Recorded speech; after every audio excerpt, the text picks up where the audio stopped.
শতভাগ না হলেও এবার ঈদে বাড়ি ফেরা স্বস্তির।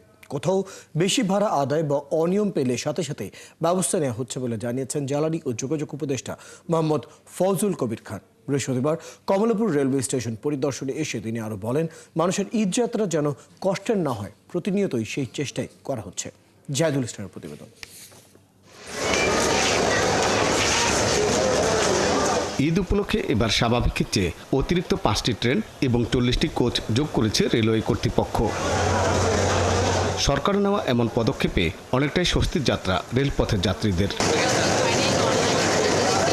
ট্রেন ভালোভাবে পেয়েছি, সিট পেয়েছি, সবকিছু ঠিক আছে আলহামদুলিল্লাহ। ময়মনসিংহ যাচ্ছি, ঈদ করতে ভালোই লাগছে, সবাই আবার একসাথে দেখা হবে। ট্রেনে ভালোই স্বস্তি পাচ্ছি, কোনো চাপাচাপি নাই। বেলা 12টায় কমলাপুর রেলওয়ে স্টেশন পরিদর্শনে এসে জ্বালানি, সড়ক যোগাযোগ এবং রেলওয়ে উপদেষ্টা বলেন, যাত্রীদের ঈদযাত্রা স্বস্তির করতে সব রকম ব্যবস্থা নেওয়া হয়েছে। সবার সঙ্গে আমরা একযোগে কাজ করতেছি যাতে করে এই সবার ঈদযাত্রাটা ভালো হয় এবং আনন্দের হয় এবং তারা হয়রানির মুখে না পড়েন। একদম 100% তো বলা যাবে না, কিন্তু মানে আমরা বলবো যে আমরা খুব একটা যাত্রীদের কাছ থেকে খুব একটা বড় ধরনের অভিযোগ পাই না। রেলওয়ে যাত্রীরা যেন নির্দিষ্ট স্থানে ময়লা ফেলতে পারেন, এই জন্য স্টেশনের বিভিন্ন পয়েন্টে ডাস্টবিন বসিয়েছে দেশের অন্যতম শীর্ষ শিল্প প্রতিষ্ঠান মেঘনা গ্রুপ অফ ইন্ডাস্ট্রিজ। এই সময় উপদেষ্টা কমলাপুর রেলওয়ে স্টেশনের পরিচ্ছন্নতা ব্যবস্থায় সন্তুষ্টি প্রকাশ করেন।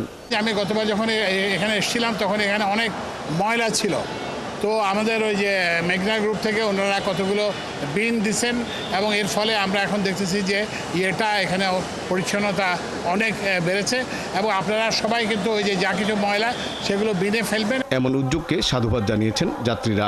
মেঘনা গ্রুপ থেকে যে বিনগুলো দেওয়া হয়েছে সবাই এটাই ইউজ করতেছে, কেউ যেখানে সেখানে ময়লা ফেলতেছে না। যে কোম্পানি ডাস্টবিনগুলি দিয়েছে নোংরার হাত থেকে বাঁচে তাদেরকে ধন্যবাদ। ময়লা ফেলানোর যে ডাস্টবিনগুলো দিয়েছে এতে জনগণের জন্য উপকার হয়েছে। মেঘনা গ্রুপ এই যে ডাস্টবিনগুলো দিয়েছে, এখন আমরা একটু সচেতন হয়েছি, মানুষ সচেতনতার জন্য আমরা এখন ডাস্টবিনেই ফেলতেছি। রেলওয়ে কর্তৃপক্ষ বলছে, এবার সবগুলো ট্রেনই নির্ধারিত সময়ে গন্তব্যের উদ্দেশ্যে কমলাপুর স্টেশন ছেড়ে যাচ্ছে। জাহিদুল ইসলাম, 71, ঢাকা।